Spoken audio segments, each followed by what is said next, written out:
Merci Madame la maire, bonjour à tous, chers collègues. Nous sommes bien évidemment favorables à étoffer les collections du musée d'art de Nantes et nous nous réjouissons que les Nantais et les Nantaises aient accès à des œuvres dans le cadre d'une politique publique volontariste.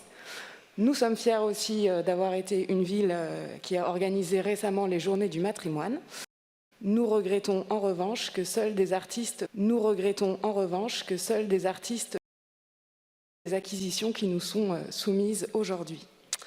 Les femmes furent et sont partout au musée, artistes, mécènes, collectionneuses, professionnelles, fondatrices. Force est de constater néanmoins qu'elles sont souvent peu visibles au sein des collections. Au musée d'art de Nantes, seulement 6% des œuvres exposées sont réalisées par des femmes. Si la proportion augmente pour les œuvres contemporaines, cela laisse une marge de progression assez large. Le paradoxe est d'autant plus grand quand on sait que les femmes sont surreprésentées dans les écoles d'art.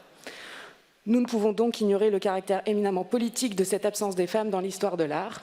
Les institutions culturelles et patrimoniales peuvent faire évoluer leurs pratiques pour répondre à l'exigence d'une plus grande égalité entre les femmes et les hommes.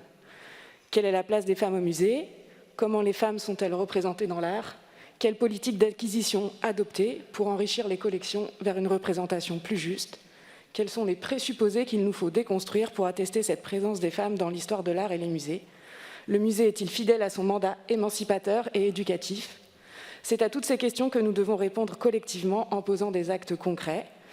Les acquisitions d'œuvres nouvelles sont l'occasion de répondre à notre engagement de la première ville non sexiste de France. Je nous fais confiance pour accroître notre vigilance et faire progresser l'égalité dans tous les domaines. Je vous en remercie. Merci.